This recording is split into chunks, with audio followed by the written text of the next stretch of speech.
Hi friends, welcome to Shrimati Kumari Telugu audio stories. 3 భాగాల link డిస్క్రిప్షన్లో ఇచ్చాను. సబ్స్క్రైబ్ చేసుకొని వారు ఉంటే చేసుకొని బెల్ ఐకాన్ టచ్ చేసి ఖచ్చితంగా ఒక లైక్ చేయండి, కంపల్సరీ కామెంట్ చేయండి, వీలైతే షేర్ చేయండి. ఈరోజు నైట్ క్వీన్ పార్ట్ 4. రాణి పూజ గదిలో పూజ చేస్తుండగా చిన్నగా ఏడుపు వినిపిస్తుంది. పూజ ముగించుకొని బయటికి వచ్చిన రాణికి రత్నం గది నుంచి ఏడుపు వినబడుతుంది. రాణి మెల్లిగా రత్నం గదిలోకి వెళ్ళింది. అక్కడ మొన్న వచ్చిన అమ్మాయి 2 కాళ్ల మధ్య తలపెట్టుకొని ఎక్కి ఎక్కి ఏడుస్తుంది. రాణి రత్నం వైపు చూసి ఏమైంది అని అడిగింది. రత్నం, నిన్నటి నుంచి మౌనంగా ఉందమ్మా, ఏమి అడిగినా చెప్పలేదు. ఉదయం లేచిన దగ్గర నుంచి ఏడుస్తుంది, ఏమి అడుగుతున్నా చెప్పటం లేదు అని రత్నం అంటుండగా ఆ అమ్మాయి తల ఎత్తి రాణి వంక చూసింది. నిన్నటి నుంచి రత్నం ఒకతే కనిపిస్తుంది. ఇప్పుడు రాణి కూడా కనిపించే వరకే కొంచెం కళ్ళు పెద్దవి చేసి రాణికేసి చూసింది.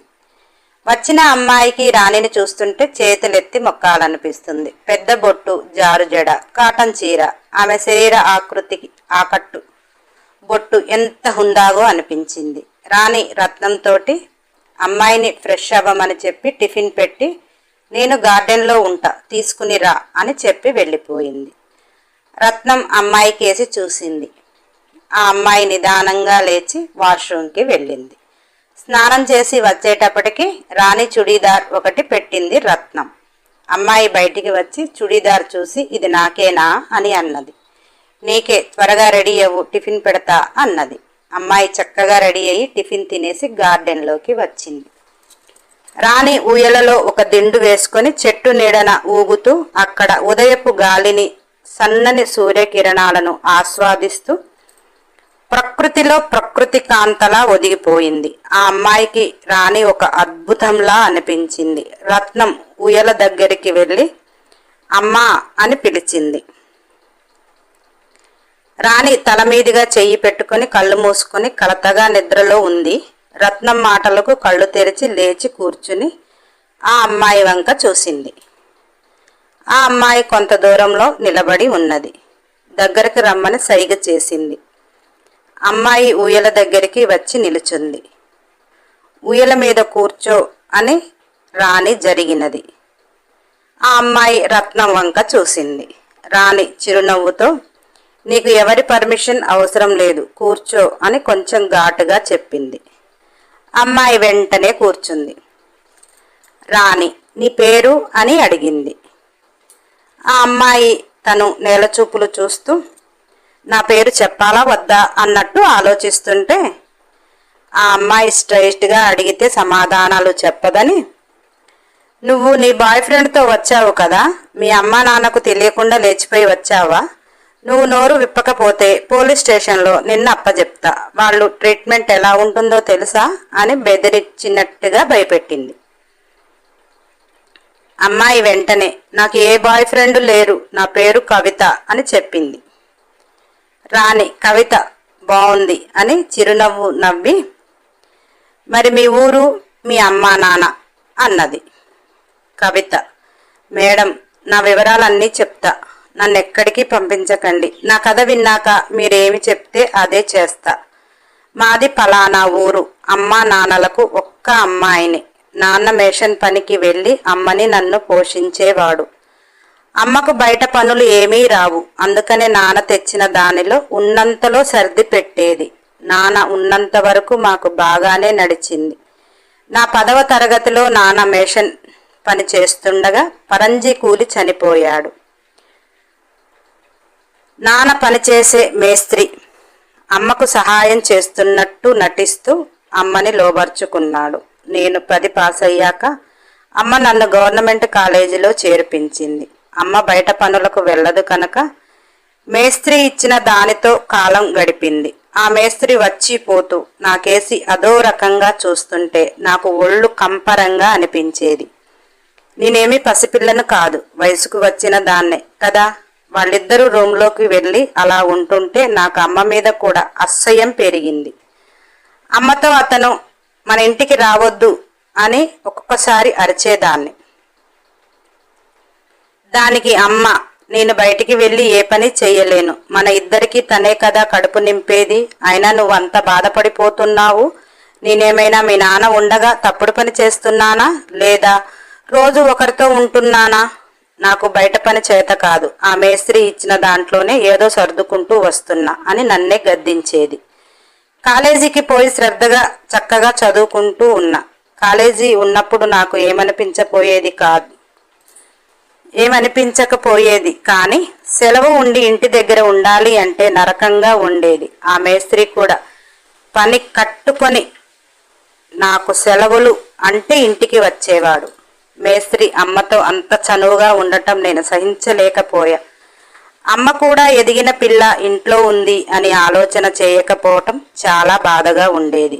వాళ్ళిద్దరి మాటలు, వారి సరసాలు చూడలేక నా గదిలో గట్టిగా తలుపు పెట్టుకొని మేస్త్రి వెళ్ళిపోయేదాకా బయటికి రాకపోయేదాన్ని. నా చదువు నేను కొనసాగిస్తున్నా. నా బాధని నా ఫ్రెండ్స్కు చెప్పుకుంటే వాళ్ళు, మీ అమ్మన్నా మీ నాన్న లేకుండా చేస్తుంది, మొగుళ్ళు ఉన్నవారే చేస్తున్నారు, నీకెందుకే, నువ్వు చూసి చూడనట్టు సైలెంట్గా నీ చదువు నువ్వు చదువుకో, నీ జోలికి ఏమీ రావటం లేదు కదా అన్నారు. అలా నా ఇంటర్ పూర్తయింది. పై చదువులకు దారి లేదు. అమ్మ నాకు పెళ్లి చేయాలని చాలా ప్రయత్నాలు చేసింది, కానీ ఒక్కరు కూడా పెళ్లి చేసుకోవటానికి ముందుకు రావటం లేదు. కారణం, ఆ మేస్త్రి బయట ఏం చెప్తున్నాడో తెలియదు కానీ ముందు సంబంధం కోసం రావటం, తర్వాత వద్దనటం. ఆ టాపిక్ మీదే వాళ్ళిద్దరి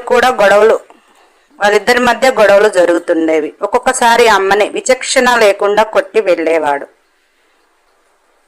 నేను వారిద్దరిని ఎప్పుడు పట్టించుకోవాలి అనిపించలేదు. అమ్మ, నా బిడ్డ జీవితాన్ని నువ్వెందుకు అడ్డుపడుతున్నావని అమ్మ అతనితో గొడవ సాగించేది, కొట్టేవాడు. ఏదో ఒక మాయ మాటలు చెప్పి అమ్మను మాయ చేసేవాడు. అతను నా పెళ్ళెందుకు ముందుకు పడనీయలేదు. మొన్న రాత్రి నాకు అర్థమైంది. అమ్మని బాగా కొట్టి రూమ్లో నెట్టేసి తలుపేసి నన్ను బలవంతం చెయ్యబోయాడు. వాయి వరసలు లేని ఆ కుక్కని చూస్తే నాకు ఒళ్ళంతా కంపరం లేచింది. వెంటనే వాడి సెంటర్ పాయింట్లో ఒక్క తన్ను తన్ని, నేను నా రూమ్లో ఒక పెద్ద కర్ర పెట్టుకుంటా. ఆడపిల్లను ఒంటరిగా పడుకోవాలంటే కొంత భయం. వాడి ప్రవర్తన నాకు ఫస్ట్ నుంచి మంచిగా అనిపించలేదు. అందుకే అందుబాటులో కారం పొడి, గొడ్డలి కర్ర ఉంటుంది. ఆ కర్రను తీసుకుని అతని నెత్తిపైన బలంగా కొట్టి ఇంటి నుంచి పారిపోయి రైల్వే స్టేషన్కి వచ్చా. అప్పుడే రైలు కదులుతుంటే గబగబా అందులో ఎక్కాను. అది ఈ ఊర్లో చివరి స్టేజీ అనుకుంటా. ఆగింది, ఇక కదలటం లేదు. తెల్లవారుజామున 3 గంటలకు మెల్లిగా ట్రైన్ దిగి స్టేషన్లోకి వచ్చా. ఇది ఏ ఊరో నాకు తెలియదు. నేనెక్కడికి వెళ్ళాలో నాకు తెలియదు. ఒక మృగాన్ని తప్పించుకొని వచ్చానన్న ఆనందం కొంతసేపు కూడా మిగలలేదు. స్టేషన్లో బిక్కు బిక్కుమంటూ ఉన్న నా దగ్గరికి 4 యువకులు వచ్చి, ఆటోలో నీకు ఎక్కడికంటే అక్కడికి తీసుకెళ్తాం రమ్మని నన్ను బలవంతం చేయబోయారు. నేను వారి నుంచి తప్పించుకొని పరిగెడుతూ భయంతోటి ఆ పొదలలో దాక్కున్నా. ఆ పొదలలోకి పోయేటప్పుడు వరకు నాకు అవి ముళ్ళ పొదలని తెలియదు. అవి బాగా గాయాలు చేసినవి. తర్వాత నాకేమి జరిగిందో తెలియదు. మెలకువ వచ్చి నిన్న చూస్తే మీ ఇంట్లో ఉన్నా. మీరెవరో నాకు తెలియదు. నన్ను ఒక ఆడపిల్లగా జాలి చూపించి ట్రీట్మెంట్ చేపించారు కాబట్టి దయగల మనుషులు అనిపించింది. అందుకే అంతా చెప్పాను. నన్ను మా ఊరు పంపించకండి, ఆ రాక్షసుడు నన్ను బ్రతకనియ్యడు అన్నది. రాణి, మరి మీ అమ్మ అని అడిగినది. కవిత, మా అమ్మ కష్టపడి పనిచేసే మనస్తత్వమే ఉంటే అలాంటి వెధవలకు లొంగేది కాదు. తన చేతగానితనంతో నేను బలైపోయేదాన్ని. నన్ను ఏ అనాథ శరణాలయంలో నన్ను చేర్పించండి, మీకు పుణ్యం ఉంటుంది అని కవిత అంటుంటే రాణి చిరునవ్వుతో, అనాథ శరణాలయంలో తల్లిదండ్రులు లేని చిన్నపిల్లలను చేర్చుకుని వారికి 18 సంవత్సరాలు వయసు తరువాత ఎవరి బ్రతుకు వారు బ్రతకాలని పంపిస్తారు. ఇప్పుడు నీకు 18 దాటినాయి అనుకుంటా, నిన్నెవరూ చేర్చుకోరు అని రాణి అన్నది. కవిత, అవును, నాకు 19వ సంవత్సరం అని కవిత అన్నది. రాణి మరిప్పుడేం చేద్దామనుకుంటున్నావు అని అడగగా, మేడం, నేనొకటి మాత్రం స్థిరంగా చెప్పగలను. ప్రాణం పోయినా బాధపడను, కానీ మానం పోగొట్టుకొని బ్రతకలేను. ఆత్మహత్య మహాపాపం అంటారు, అందుకని ప్రాణం తీసుకోవటం లేదు. మానం పోయే పరిస్థితే వస్తే నా ప్రాణం తీసుకోవటానికి వెనకాడను అని కవిత ధైర్యంగా చెప్పింది. కవితని చూస్తే రాణికి చాలా మంచిగా అనిపించింది. ఈ పిల్ల జీవితాన్ని ఎలా కాపాడాలి? ఆడపిల్ల ఎదిగి ఇంట్లో ఉన్నా తప్పే. పెళ్లి చేస్తే ఏ ఎదవ ఎటువంటి వాడో తెలియదు. కట్టుకున్నోడు మంచివాడైతే నన్నెందుకు సానెకొంప కమ్ముతాడు? ఏదేమైనా దిక్కు మొక్కు లేని ఆడపిల్లలకు తొందరగా అన్యాయం జరగటానికి కారణాలు వందలు వేలు. కవిత ఆత్మాభిమానాన్ని చూస్తుంటే ఒకప్పుడు రాణి చూసుకున్నట్టు అనిపించింది. పెళ్లి వరకు ఎటువంటి చెడు అలవాట్లు లేకుండా పద్ధతిగా ఉన్నా కానీ మొగుడు అనే బంధంలో ఒక వెధవ సానెకొంపలో పెట్టి కొట్టి చిత్రహింసలు పెట్టి చావుని పరిచయం చేసి అసలు ఎందుకు చచ్చిపోవాలో కూడా తెలియక జీవితమే చూడలేదు. నేను ఈ చిత్రహింసలతో చచ్చేదానికంటే బ్రతికి నాలాంటి వారు బలి కాకుండా దారి దొరికితే నాకు చేతనైనది నేను చేస్తా. నా జీవితం నాకు ఉపయోగపడకపోయినా ఎవరికైనా ఉపయోగపడుతుంది అని ఆ రోజు ఆమె ఆ చిత్రహింసలు తట్టుకోలేక ఆ చిత్రహింసల కంటే విటుడితో ఉండటమే మంచిది అని మనసు చంపుకొని జీవితం ఆమెకు ఏమిస్తుందో అని ఎదురు చూస్తా ఉన్నది. ఈరోజు కవిత లాంటి అమ్మాయిలకు తన జీవితం ఎంతవరకు ఉపయోగపడుతుందో చూడాలి రాణి కవితతో కొన్ని రోజులు రెస్ట్ తీసుకో, తరువాత ఏం చేద్దాం అనేది ఆలోచించుదాం అని అన్నది. అలా మాట్లాడుతుండగా రిషి గేటు తీసుకుని లోనికి వస్తూ కనిపించాడు. రాణి కళ్ళల్లో ఆనందం వర్ణనాతీతం. 10 రోజులుగా ఫోన్ లేదు, మనిషి జాడలేడు. అందుకే తన కళ్ళ ముందు రిషిని చూస్తుంటే తనకు తానే మైమరచిపోయింది. పరుగున వెళ్ళింది, గట్టిగా హగ్ చేసుకుని బోరుమని ఏడ్చింది. ఇక్కడ కవితకి ఏమీ అర్థం కావటం లేదు. కవిత రాణి భర్త ఏమో అనుకుంది. రాణి రిషిపై చూపిస్తున్న ప్రేమ అందుకు అతీతమేమీ కాదు. రాణికి రిషి పట్ల ఒక ఆత్మీయ భావం, చెప్పుకోలేని ప్రేమ. ఆమె జీవితానికి అతనే నా అనే ఆలోచన. అదేంటి అనేది రాణి మనసుకే తెలుసు, రిషికి కూడా తెలుసు, కాని పట్టించుకోడు. కవిత రత్నం కేసి చూసి ఎవరు అన్నట్టు అడిగింది. రత్నం ఏమీ చెప్పలేక చిరునవ్వు నవ్వింది. దానికి కవిత భార్యాభర్తలు ఏమో అనుకుంది, చక్కని జంట అనుకుంది. ఇంకా అక్కడ ఉండటం భావ్యం కాదని రత్నం తోటి లోపలికి వెళ్ళిపోయింది. రిషి రాణి ముఖమును చేతిలోకి తీసుకుని భయపడ్డావా, బాధపడ్డావా అని లాలనగా అడిగాడు. రాణి ముఖము చిన్న బుచ్చుకుని ఒక్క మెసేజ్, ఒక్క మాట, ఏమైనా మీ ఆస్తులు కరిగిపోతాయా అనుకున్నావా అని రిషిని అడిగింది. ఆమె వేదనని ఎలా చెప్పుకోవాలో తెలియక అలకగా అన్నది. రిషి, నాకున్న ఆస్తులు నీకు తెలియనివి కాదు, కానీ నేనెటు అయినా వెళితే నువ్వు ఇలా బెంగ పెట్టుకోవద్దని నీకు చాలాసార్లు చెప్పా, కానీ నువ్వు మాత్రం మారటం లేదు అని కోపం చేస్తున్నాడు. రాణి రిషి ఇన్ని రోజులు ఎక్కడికి వెళ్ళాడు అని అడుగుదామని మనసులోకి రాగానే, నీకు చాలాసార్లు చెప్పాను అనే మాట రాగానే, నేను అతనిని అడగటానికి నాకేం హక్కు ఉంది? అవసరమైతే చెప్తాడు, లేకపోతే వదిలేస్తాడు. వచ్చాడుగా, నా మనసు కుదిట పడిందిగా, ఇక వాదనలు అనవసరం అని కౌగిలి వదిలింది. రిషి, ఏంటి అలక్కనా వదిలేస్తున్నావు అన్నాడు. దానికి రాణి, నేను మీపై అలగటానికి నేనెవరిని? నీకు నాకు మన బంధం ఏమిటిప్పుడు? మీరే అన్నారుగా నా గురించి ఆలోచించవద్దని అనగానే రిషి రాణి చెయ్యి పట్టుకుని మీదికి గుంజుకుని నడుము మడతలను సవరిస్తూ కళ్ళల్లో కళ్ళు పెట్టి చూస్తూ, నేను వద్దంటే నువ్వు మానేస్తావా? చెప్పు నిజం అని అన్నాడు. రాణి మనసులో, నిన్ను నేను మూగగా ప్రేమించటం తప్ప ఏమీ చెయ్యలేను. నిన్ను పొందలేని అసహాయురాలను అని బాధపడుతూ ఆమె మనసులో బాధ కళ్ళల్లోకి వస్తే రిషి చదివేస్తాడేమో అని, ఆరు బయట రొమాన్స్ బాగుండదేమో, ఇంట్లోకి వెళ్దామా అని అన్నది. రిషి, నిన్ను చూస్తుంటే ఇంట్లోకి వెళ్ళేదాకా నా ప్రాణం ఆగనంటుంది అని కొంటెగా అన్నాడు. రాణి, అబ్బో అందుకేనా 10 రోజుల నుంచి జాడలేరు, ఏదో నా కోసం అల్లాడిపోతున్నట్టు అంటూ వెనుతిరిగింది. రిషి, కొన్ని చెప్పలేం బంగారం అంటూ వెనక నుంచి అల్లుకుపోతుంటే, రాణి, చాలు చాలు ఇక్కడతో ఈ సరసాలు, ఇంట్లోకి వెళ్ళినాక చూసుకుందాము అంటూ విదిలించుకుని ఇంటి లోపలికి దారి తీసింది. ఆమె నడుస్తూ ఉంటే వెనుక పిరుదుల మధ్య జడ అటు ఇటు కదులుతుంటే, సొగసుల నడుము నాట్యమాడుతుంటే, తనతో ఏకాంత సేవకు రిషి మనసు అల్లాడిపోతుంది. ఇంట్లోకి వెళ్ళినాక రిషి పైగదిలోకి వెళ్ళాడు. రాణి ఫ్రెష్ అయ్యి కిందికి వస్తాడేమో, టిఫిన్ చేశాక వెళదామని కింద సోఫాలో కూర్చుంది. రిషి స్నానం చేస్తుండగా రాణి నడుము మడతలు, తన నాగుపాము జడ నాట్యం రిషిని నిలువ నియ్యటం లేదు. రిషి తనను తాను తగలబడిపోతున్నాడు. రిషికి తరతరాలుగా యుగయుగాలుగా కోరిక అన్నట్టు చెలరేగిపోతుంది లోపల.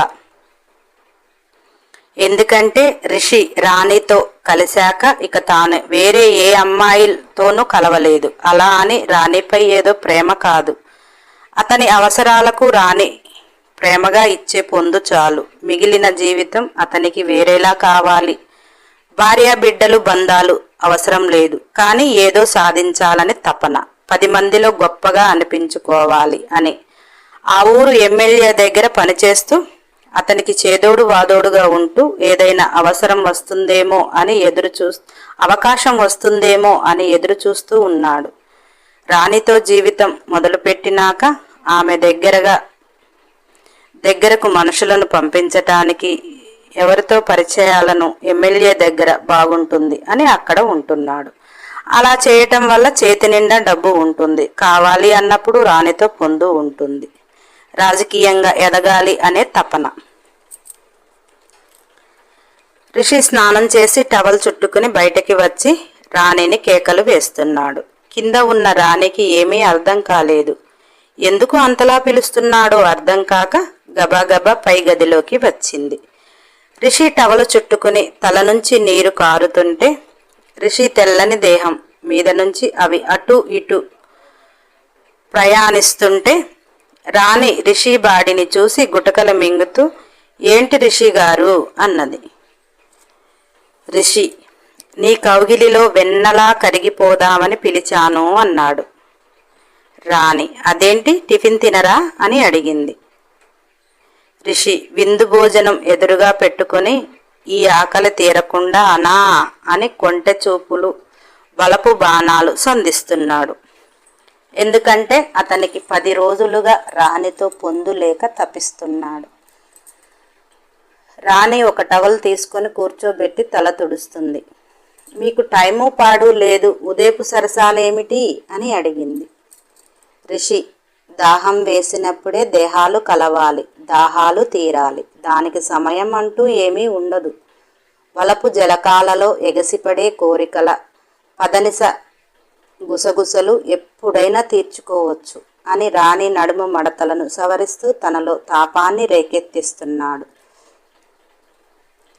నగ్నంగా ఉన్న నడుము భాగంపై కదలాడుతున్న రిషి చేతి వేళ్లు రాణిని తన్మయంలోకి తీసుకువెళుతున్నాయి.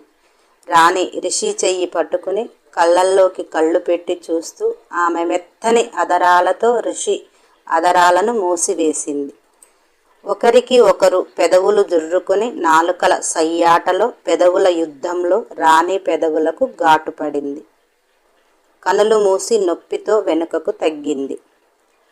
రాణి రిషి కళ్ళల్లోకి కోపంగా చూస్తుంటే, రిషి, నీ తీయని పెదవులు కందకపోతే తప్పవుతుందని చిరు సంతకం పెట్టా అంటూ చెలి నులువెచ్చని రాణి స్పర్శను ఫీలవుతూ, నా మందార మల్లికి శృంగార సేవలు చేసుకుంటాను అంటూ ఏకాంత సేవ కోసం గది తలుపులు మూశాడు.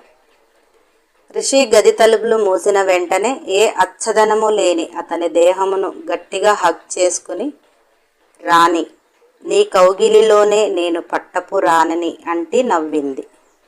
ఋషి, నీవు చిన్న నవ్వు నవ్వితే నేనెలా నిలవగలను? ఆ నవ్వులో కాంతి నా దేహమంతా ప్రసరించి నీకై తప్పిస్తుంది అంటూ కౌగిలి బిగించాడు. కాటుక కోల కనులలోకి చూస్తూ, ఎరుపెక్కిన బుగ్గల సిగ్గులను చూస్తూ, వయసల్లే కాటేస్తూ మనసల్లే వాటేశాడు. రాణిని బెడ్ దగ్గరికి తీసుకుని వచ్చి తన బ్లౌజు చేతికంటా జార్చి తన తడి పెదవులు అద్దాడు. రాణి శరీరము కోటి వీణలు పలికింది. రాణిని బెడ్ మీద పడుకోబెట్టి పైట పిన్ను తొలగించిన వెంటనే తన పరువాలు, నా పండిన పరువాలు పిండేసి పోరాదా అన్నట్టు ఋషికి సవాల్ విసిరాయి. తన బ్లౌజ్ను తొలగించి నగ్న శరీరం మీద తన హిమగిరుల మీద అదర సంతకాలు చేశాడు. రాణి కోరికతో బరువెక్కి హిమగిరులు తనను నిలవనీయటం లేదు. ఎగసి ఎగసి పడుతున్న తన హృదయ స్పందనను ఋషి కనులార వీక్షించుతూ ఉన్న వేళ రాణి విరహంతో జలగలా పీల్చేయి, పాములా కాటేయి అని ఋషిని మరింత అల్లుకుపోతుంది. ఋషి ఎన్నిసార్లు హృదయగిరుల సంతకం చేసినా మళ్ళీ మళ్ళీ నెమరవేయాలి అని ఉంది నీ తనుపై నా తీపి గుర్తులు అంటూ నచ్చిన చోట అదర సంతకాలు పంటిఘాట్లు పెట్టుకుంటూ వెళ్తున్నాడు. ఆమె నడుము సొగసుల మధ్య లోతైన బంగారు పుష్పము వలె తోచిన నాభిని పంటి ఘాట్లతో బంగారు వర్ణమును ఎరుపు వర్ణము చేశాడు. ఎంత చేసినా రాణి విరహము వేయింతలు అవుతుంది తప్ప తగ్గటం లేదు. ఇద్దరూ తీరని కోరికలతో ఉన్న పిచాచాల వలె విజృంభించటానికి సిద్ధంగా ఉన్నారు. ఇద్దరికీ కూడా ఎన్ని జన్మల దాహము అన్నట్టుగా ఉన్నది. యుద్ధానికి సిద్ధం కావలసి వచ్చింది. ఋషి మోహంతో రాణిలో ప్రవేశించాడు. రాణి దాహంతో తనను లాక్కుంది. ఇద్దరి సయ్యాటల మధ్య కోరికలతో బరువెక్కిన హిమగిరులు తమకు అక్కడ చోటు లేదు అని హృదయంలోనికి చొచ్చుకొని కోరికను విపరీతం చేసింది. రాణి నిలువ లేకపోయింది. ఋషిని తనలోకి అంతకంతకు తీసుకుంటుంది. రాణికి ఋషి అంటే ఎంత ప్రాణం అనేది ఆ సయ్యాటలో తనను తాను తనకు అర్పిస్తూ, తనకు అనుకూలంగా మారుతూ తనకు దాసోహం అయింది. ఋషికి రాణి అందాలను అతనిలోని ఆవేశాలకు గుర్రాలకు కట్టాడు. రాణిపై శరవేగంగా కదులుతున్న అతని ఆవేశం చల్లారటం లేదు. వారి మధ్య యుద్ధం ఎంతసేపు కొనసాగిందో వారికే తెలియదు. కడుపుకు తిండి, కంటికి నిద్ర ఇద్దరు మర్చిపోయారు. ఎప్పుడు వేరుపడి ఓపిక లేక ఒకరికొకరు ఇష్టంగా చూసుకుని అలసి సొలసి నిద్ర